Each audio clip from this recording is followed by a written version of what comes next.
கண்ணியம்மா பண்ணை போல மண்ணை காக்கும் பொன்னியம்மா எங்கள் பொன்னியம்மா காலமெல்லாம் வாழ வைக்கும் கண்ணியம்மா எங்கள் கண்ணியம்மா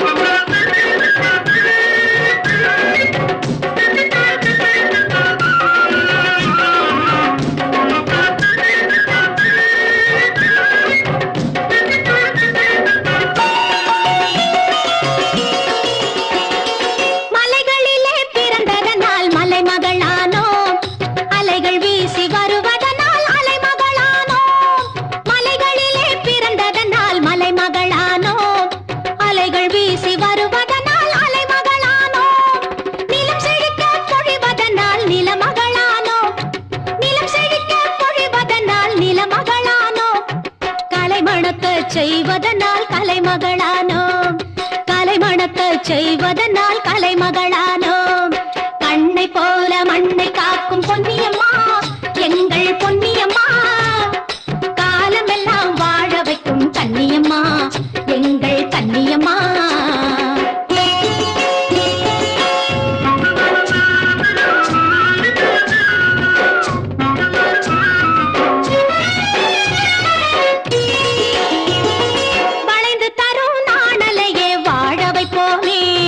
வணங்காத திமிர் மரத்தை வேறறுப்போமே வளைந்து தரும் நாணலையே வாழ வைப்போமே வணங்காத திமிர் மரத்தை வேறறுப்போமே கனிந்த புலவர் கவிதை போல தெளிந்திருப்போமே கனிந்த புலவர் கவிதை போல தெளிந்திருப்போமே காடு கொன்று நாடு காக்க துணிந்திருப்போமே காடு கொன்று நாடு காக்க துணிந்திருப்போமே கண்ணை போல மண்ணை காக்கும் பொன்னியம்மா எங்கள் பொன்னியம்மா காலமெல்லாம் வாழ வைக்கும் கண்ணியம்மா எங்கள் கண்ணியம்மா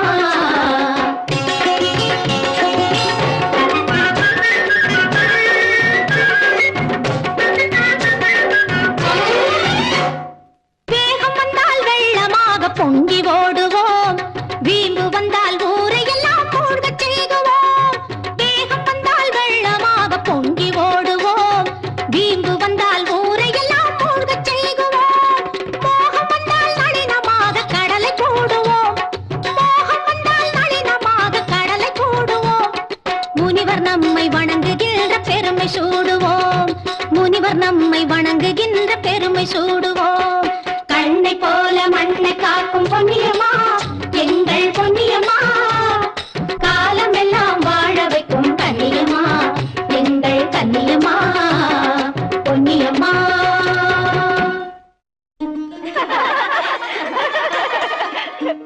பவானி என்ன பொன்னி அதோ பார் அங்கே குள்ளமாக ஒரு குறுமுனிவர் வருகிறாரே அவரை பார்த்தால் வேடிக்கையாக இல்லை அவர் யாராக இருக்கலாம் எனக்கு தெரியாது பொன்னி ஆனால் யாரா இருந்தாலும் முனிவர்களை பரிகாசம் செய்யாது பிறகு அவர்கள் கோபத்திற்கு ஆளாக வேண்டி வரும் கோபம் வந்தால் என்னடி செய்து விடுவார்கள் முனிவர்களுக்கு கோபம் வந்தால் கல்லாய் மண்ணாய் மரமாய் போங்கள் என்று கடுமையான சாபம் கொடுத்து விடுவார்கள் ஐயோ பாவம் ஏண்டி இப்படி பயப்படுகிறாய் நம்மை எந்த ஞானியர்களும் பகைத்துக் கொள்ளவே மாட்டார்கள் ஏனென்றால் நாட்டுக்கும் வீட்டுக்கும் காட்டுக்கும் அந்த காட்டிலே வாழும் முனிவர்களுக்கும் நதிகளாய் விளங்கும் நம் தயவு தேவை அப்படி சொல்லாதே பொன்னி வேண்டியதை அவர்களே உண்டாக்கி கொள்ளும் வல்லமை படைத்தவர்கள் துறவிகள் அவர்களுக்கு நம் தயவு தேவையே இல்லை விவேகமில்லாமல் பேசாதே விடிந்தெழுந்தால் நீராடி நிஷ்டை நியமனங்களை செய்து முடிக்க முனிவர்களாக உள்ள ஒவ்வொருவரும் நம் பெயரால் உள்ள நதிகளை நாடி வந்துதானே தீர வேண்டும் இவற்றிற்கெல்லாம் மேலாக உலகை காக்கும் ஈசனே நம்மை போல் ஒரு கங்கை நதியின் தயவை நாடி அந்த மங்கைக்குத்தானே தன் தலைக்கு மேல் இடம் கொடுத்து வைத்திருக்கிறார் சரி சரி பொன்னி அதோ முனிவரும் வந்து விட்டார் நீ துடுக்குத்தனமாக எதையாவது பேசாதே சற்று நிதானமாக நடந்து கொள் வணக்கம் சுவாமி சுவாமி இந்த பெரிய உலகில் சிறிய முனிவராக வரும் தங்களை யாரென்று தெரியாவிட்டாலும் என் வணக்கத்தை முதற்கண் தெரிவித்துக் கொள்கிறேன் சிறிய வயதாயிருந்தாலும் பெரிய பேச்சுக்களை பேசும் உன் வாழ்வு மனம் போல் மலரட்டும் வாழ்த்து சொல்லுவதிலும் இணையத்தை சேர்த்தே சொல்லும் சுவாமிகள் யாரோ அடியேனை அகத்தியன் என்பார்கள் ஓஹோ அகத்தின் இயல் அத்தனையும் கற்ற அகத்திய முனிவரோ தமிழை தவிர தரணியில் வேறு எதுவுமே தேவையில்லை என்று சொல்லும் தவசீலர் தாங்கள் தானோ இத்தனை அடக்கத்துடன் பேசும் தாங்கள் யாரம்மா தங்களுடன் இருப்பவர்கள் யாரோ? உங்கள் தமிழுக்கும் மேல் இந்த தரணியை காக்கும் புண்ணிய நதிகள் நாங்கள். என் பெயர் பொன்னி, அவள் பவானி, இவள் வைகை, பொருணை, பெண்ணை. ஓஹோ, இந்த பாரெல்லாம் சுற்றி வரும் பஞ்ச நதிகளா நீங்கள்? பஞ்சத்தை போக்க வந்த நதிகள் சுவாமி. இந்த வையத்தை காக்க அல்லும் பகலும் வளைந்து வளைந்து செல்லுபவர்கள் நாங்கள். உங்களுக்கு நேரான பாதையிலேயே போக தெரியாதோ? நேரான பாதையிலே நாங்கள் சென்றால் நீண்ட உலகமே நிர்மூலமாகிவிடும் சுவாமி. பாவம் போகட்டும், உங்களை போன்றவர்கள் வாழட்டும் என்று கருதியே சில இடங்களில் நெளிந்தும் உயர்ந்த மலைகளில் ஓடியும் தாழ்ந்த இடங்களில் தவழ்ந்தும் செல்கிறோம். இது கூடவா எல்லாம் கற்ற முனிக்கு தெரியவில்லை? நன்றாக புரிகிறது. வெள்ளமாக மேட்டிலிருந்து பள்ளத்திலேயே விழுந்து பழகியதால் உங்கள் சொல்லும் கூட அடிக்கடி பள்ளத்திலேயே விழுந்து விடுகிறது. அதிகமாக பேசுகிறீர்கள் நீங்கள். உன்னை போல் ஆணவத்தோடு பேசவில்லை அம்மா. ஆணவத்திற்கும் அடக்கத்திற்கும் அர்த்தம் தெரியுமா உங்களுக்கு? வேண்டாம் பொன்னி, தமிழ் முழுவதும் அறிந்த முனிவரோடு விளையாடாதே, விபரீதமாக முடியும். எங்களோடு புறப்படு. இல்லை இல்லை, ஓடும் நதியா பாடும் தமிழா, இவைகளில் எது சிறந்ததென்று இரண்டில் ஒன்று பார்த்துவிட்டு வருகிறேன். பயம் இருந்தால் நீங்கள் புறப்படுங்கள், நாங்கள் வருகிறோம். வணக்கம் சுவாமி. பொன்னி, உன்னோடு சேர்ந்தவர்களில் நல்லவர்களும் அடக்கமானவர்களும் கூட இருக்கிறார்களே, இதை பார்க்கும் போது எனக்கு பெருத்த ஆச்சரியமாக இருக்கிறது. எந்த வகையிலும் எங்களை விட உயர்வில்லாத உங்களை கண்டு இந்த பெண்கள் பயந்து ஓடுவதை பார்த்தால் எனக்கும் ஆச்சரியமாகத்தான் இருக்கிறது. பொன்னி, என் பொறுமையை சோதித்து விடாதே.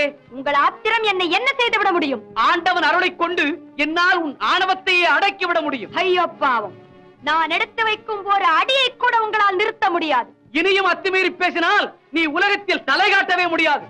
ஏன் முடியாது? உன் ஓட்டம் நடை அத்தனையும் அடக்கி ஒடுக்கி உன்னை என் கமண்டலத்திற்குள் அடைத்து விடுவேன். ஒடுங்குவது யோகியர் உள்ளம், ஓடுவதுதான் பூம்புனல் வெள்ளம். அப்படி இருக்க நீங்களா என்னை அடக்கி ஒடுக்கி விட முடியும்? நிச்சயமாக அடக்கிவிட முடியும். ஒரு காலம் உங்களால் முடியாது. நீலகண்டன் மேலானை, பொன்னி, உன் ஆணவத்தை அடக்கியே தீருவேன். எங்கே பார்க்கலாம்? ஆண்டவா, பொன்னியின் இருமாப்பை அடக்கி புத்தி புகட்ட எனக்கு புது சக்தியை கொடு. என்னையா நீங்கள் அடக்கப் போகிறீர்கள்? குருமுனியே, பார்த்தாயா பொன்னி, அடக்கமானவர்கள் கணத்தில் உயர்ந்து விடுவார்கள், அடக்கமற்றவர்கள் நொடிப்பொழுதில் தாழ்ந்து விடுவார்கள். இதற்கு நீயும் நானுமே எடுத்துக்காட்டு. இதுதான் அந்த இறைவனின் விளையாட்டு. இப்பொழுது என்ன சொல்லுகிறாய்? நான் இப்பொழுதும் சொல்லுகிறேன், என்னை நீங்கள் உருவத்தில் சிறியவளாக்கலாம், ஆனால் என் ஓட்டத்தை உங்களால் தடுத்து நிறுத்தவே முடியாது. கடுகு சிரித்தாலும் காரம் குறையவில்லையா? அகத்தியரே, இறைவனின் அருளை பெற்றாலும் என்னை உங்கள் கமண்டலத்திற்குள் அடைக்கவே முடியாது. இப்போது உன்னை கமண்டலத்திற்குள் அடைத்து வைக்கிறேனா இல்லையா பார். முடியாது அகத்தியரே, முடியாது.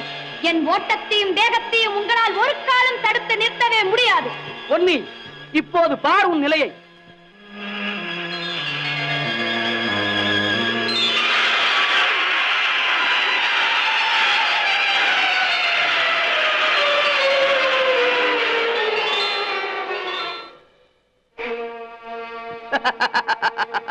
பொன்னி, பூமண்டலத்தில் தவழ்ந்து ஓட வேண்டிய நீ என் கமண்டலத்திற்குள்ளேயே அடங்கி விட்டாய்.